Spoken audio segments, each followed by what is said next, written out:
அப்போ மக்களுக்கு திடீர்னு ஒரு கேள்வி, எதுக்கு திடீர்னு இப்போ மூட நம்பிக்கையை பற்றி கூட்டம் போடுறீங்க, ஏன் மறுபடியும் திடீர்னு இதை பேசுறீங்க என்று கேட்பார்கள். திடீர்னு ஒரு மகாவிஷ்ணு அவதாரம் வந்தது, ஓ இதுக்காக தான் இந்த கூட்டம் போட்டிருக்காங்க.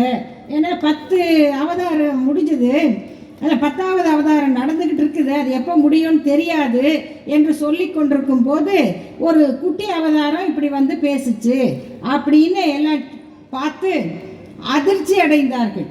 இன்னும் இப்படி பல அவதாரங்கள் இருக்கு. நம்ம ஊர்ல அவதாரம்னா அது நல்லது இல்லை, வந்து பிறந்திருக்கு பாரு அவதாரம் மாதிரி அப்படின்னு தான் சொல்லுவாங்க. யாராவது அவதாரம் வந்திருக்கு நம்ம வீட்டில் ஒரு புராணம் எழுதலாம் அப்படின்னு கும்பிட போறது இல்லை. ஏன்னா அவதாரம்னாலே நமக்கு சரி வராது, அவதாரம்னாலே நமக்கு எதிரானது, அப்படி ஒரு பெயரை சூட்டி கொண்டு இது ஒரு தனி நபர், அவர் ஒரு பெரிய ஆள் இல்லை, அவர் ஒரு தனி நபர். இவரை போல பல பேர் இன்றைக்கு பள்ளிகளை குறிவைத்து இறக்கி விடப்பட்டிருக்கிறார்கள். அதுதான் ஆபத்து. அந்த ஆபத்தினுடைய ஒரு அடையாளம் தான். கையில வெளியில கட்டி வந்தா உடம்புக்கு பிரச்சனை, கட்டி இல்லை, உள்ள எங்கேயோ இன்ஃபெக்ஷன் ஆயிருக்கு, அது சீழ் பிடிக்குது, அந்த சீழ் பிடிச்சது தான் வெளியே கட்டியா வருதுன்னு மருத்துவர்கள் சொல்றாங்க. அப்போ உள்ள எங்க இன்ஃபெக்ஷன் ஆயிருக்கு, எங்க கிருமி தொற்று இருக்கு அப்படிங்கிறத புரிஞ்சுக்கிறதுக்கான வெளிப்புற அடையாளம் தான் இந்த நம்முடைய அரசு பள்ளிகள், 2 பள்ளிகளில் நடந்திருக்கிற இந்த கேவலமான ஒரு நிகழ்ச்சி. நமக்கு தெரியாம பல 100 பள்ளிகள்ல இது நடக்கலாம். இன்னைக்கு ஒரு வீடியோ வருது, அரசு பள்ளியில ஒரு 1000 பிள்ளைங்களை உட்கார வச்சு ஒருத்தர் வந்து கட்டம் போட்டு அறிவியல் பாடம் மாதிரி நடத்துறாரு. என்ன கட்டம்னா இது ராசி கட்டம், இது மேஷ ராசி, இது இந்த ராசி, இது அரசு பள்ளியில யார் இவங்களை உள்ள விடுறது, அவங்க எப்படி உள்ள வர்றாங்க என்பதே தெரியாமல், எப்படி கரையான் புத்து வந்துகிட்டு இருந்தா வீட்டில் திடீர்னு ஒரு நாள் பார்ப்போம், கீறி கீறி பார்த்தா எங்கேயோ போயிருக்கோம், அது ஓ இவ்வளோ தூரம் கரையான் வந்திருக்குதா அப்படிங்கிறது என்னைக்காவது தான் நமக்கு தெரியுது. இப்போ ஆரம்ப கட்டத்தில் ஒரு சில இடங்களில் இந்த கரையான் அரிப்பு ஏற்படும் போதே கண்டுபிடித்திருக்கிறோம். அதுக்கு நம்ம வந்து முதல்ல இது ஒரு மகிழ்ச்சி அடைய வேண்டிய செய்தி. ஏன்னா உடம்புக்கு என்ன பிரச்சனை என்று முதல்ல தெரிந்து விட்டது. இரண்டாவது, இதற்கு வந்த எதிர்வினை, இது தந்தை பெரியார் உழைத்த மண், தந்தை பெரியார் பக்குவப்படுத்திய மக்கள். பக்தி வேற, கல்வி வேற, பக்தி வேற, ஒழுக்கம் வேற, பக்தி வேற, ஆட்சி வேற.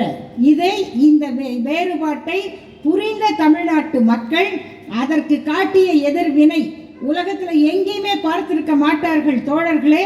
ஒரு கொள்கை சார்ந்த இயக்கம் திராவிடர் கழகம் பேசுகிறது என்று சொன்னால் அந்த கொள்கைக்கு ஆபத்து வரும்போது அது மக்களுக்கான ஆபத்து, அதை எடுத்து பேசுகிறது. இன்றைக்கு இந்த செய்தியை ஊடகங்களில் போட்டு இது எப்படி நடக்கலாம் நடக்கலாம் நடக்கலாம் என்று கேட்டு கொந்தளித்த 90% பேர் திராவிட முன்னேற்ற கழகத்தின் இளைஞர்கள் என்பதை மகிழ்ச்சியோடு பெருமையோடு பாராட்டுகளோடு இந்த இடத்துல நான் பதிவு செய்ய விரும்புகிறேன். ஏன்னா ஒரு இயக்கம் என்பது நம்ம ஆட்சி தானே நடக்குது, அதனால அது தப்பில்லை அப்படின்னு சொல்லுவது அல்ல. இல்லை நாங்கள் வேணும்னு தான் இறக்கி விட்டோம் அப்படின்னு பேசுறதுக்கு நம்ம பிஜேபி காரனும் இல்லை. நாம இந்த கொள்கையை, தந்தை பெரியாரை, பேரறிஞர் அண்ணாவை, முத்தமிழறிஞர் கலைஞரை கண்டு வளர்ந்த திராவிட இயக்கத்தினுடைய ஆட்சியில் இது மாதிரி சில பிழைகள் நடக்குதுன்னா அதை தன்னுடைய ஆட்சிக்கே சுட்டி காட்டுகிற, இடித்துரைக்கிற கொள்கையாளர்களை கொண்ட இந்த மண்ணுங்கிறதுனால தான் இது இவ்வளவு வேகமாக வெடித்தது. அதற்கடுத்த செய்தி, இதை பார்த்த பக்தியுள்ள மக்களே அதை ஏற்றுக்கொள்ளவில்லை. பரவாயில்லைங்க, அவர் பாவ புண்ணியம் தானே பேசுறாரு அப்படின்னு பேசுறவன் பூரா RSS காரங்க, அதனுடைய பாதிப்புல தொற்று நோய்க்கு ஆளானவங்க என்று புரிந்து கொள்ளலாம். அந்த RSS பாதிக்காத நல்ல ஆரோக்கியமான மனநிலை உடைய பக்தியும் உள்ள பெற்றோர் கூட யாருங்க இந்த மாதிரி பசங்களை எல்லாம் ஸ்கூலுக்குள்ள விட்டது? இந்த கேள்வியை தான் முதலில் கேட்கிறார்கள். அதுவும் பெண் குழந்தைகள் படிக்கிற பள்ளிக்கூடத்தில் எப்படி இவர் உள்ள வந்தாரு? இந்த கேள்வி, அவர் பேசுகிற பேச்சு இன்னைக்கு பெரிய அலையை, எதிர்ப்பை, புயலை கிளப்பிவிட்ட மருத்துவர் தீபக் அவர்கள். அவர் மாற்றுத்திறனாளிகள் சங்கத்தினுடைய தலைவர், அவர் மருத்துவர், மிகப்பெரிய ஒரு பேராசிரியர். அவர் இதை எடுத்து அவரை போல பல மாற்றுத்திறனாளிகளுடைய அமைப்புகள் இதை இன்னைக்கு புகார் கொடுத்துருக்காங்க. அப்ப என்ன பிரச்சனைன்னு சொன்னா, உங்க வீட்டில் ஒரு குழந்தை ஏதோ ஒரு குறையோடு பிறந்தால் இன்னைக்கு சொல்றோம் அந்த குழந்தை மனம் நோகாம நடந்துக்கங்க. அன்னைக்கு இந்த அறிவெல்லாம் கிடையாது, அப்ப பேசலாம். ஆனா இன்னைக்கு அந்த குழந்தைக்கு துணிச்சலை கொடுங்க. அவங்களுக்கு ஆங்கிலத்துல டிசேபிள்டு அப்படின்னு சொன்னாங்க, அதை ஊனமுற்றோர் அப்படின்னு தமிழ்ல கொண்டு வந்தோம். அதுக்கு பிறகு பிசிக்கலி சேலஞ்சு, விஷுவலி சேலஞ்சு அப்படின்னு ஆங்கிலத்துல சொற்களை கொண்டு வந்தாங்க. அதாவது ஒரு சவால், அவர் கண்ணுக்கு விடப்பட்ட சவால், அவர் காலுக்கு விடப்பட்ட சவால், அதான் அதுக்கு பொருள். ஆனா அதுக்கு மாற்றுத்திறனாளி என்கிற பெயரை வைத்தவர் முத்தமிழறிஞர் கலைஞர் அவர்கள். மாற்றுத்திறனாளி ஏன்னா ஒருத்தருக்கு கண்ணு தெரியாது, ஆனா அவருக்கு காது நல்லா கேட்கும், அவருக்கு வாசனை அப்படி தெரியும். ஒருத்தருக்கு ஒரு கை சரியா வரலன்னா அடுத்த கை அந்த வேலையும் சேர்த்து செய்யும், அதை நம்மால செய்ய முடியாது. அதனால அவங்களுக்கு பேரு, அப்புறம் இங்கிலீஷ்ல சொல்றாங்க டிஃபரெண்ட்லி ஏபிள்டு அப்படின்னு. மாற்றுத்திறனாளிகள் என்கிற அந்த பெயரை தமிழுக்கு கொடுத்தவர் கலைஞர் அவர்கள்.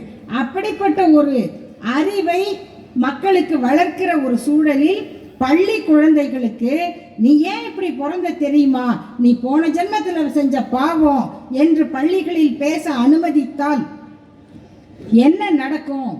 அவங்களுக்கு குறியே நம்ம படிக்கிறது தான். நம்ம படிக்க கூடாது. படிப்பை விட நீ மாடு மேய்க்க போன்னு ஒருத்தர் பேசுறாரு, சமோசா கடை வைன்னு ஒருத்தர் பேசுறாரு, பக்கோடா போடுன்னு ஒருத்தர் பேசுறாரு, துணி துவைக்க போன்னு ஒருத்தர் பேசுறாரு. இவங்க எல்லாம் அப்படியே போட்டீங்கன்னா ஒரே சங்கிலியில வருவாங்க. அந்த சங்கிலியில லீய கட் பண்ணீங்கன்னா சங்கில சேருவாங்க.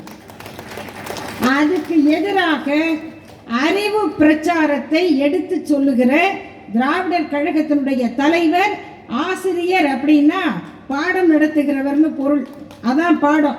விடுதலை பத்திரிகைக்கு ஆசிரியர் மட்டுமல்ல, இந்த சமூகத்திற்கு எந்த வகுப்புக்கு எப்ப தேவையோ அந்த பாடத்தை நடத்தக்கூடிய திராவிடர் கழக தலைவர் ஆசிரியர் அவர்கள் இந்த கருத்தை மிக முதன்மையானதாக இன்றைக்கு பிரச்சாரம் செய்து வருகிறார்கள். இன்றைக்கு அரசையும் பாராட்டி ஐயா அவர்கள் ஆற்றுகிற உரையை அனைவரும் கேட்போம். தெளிவு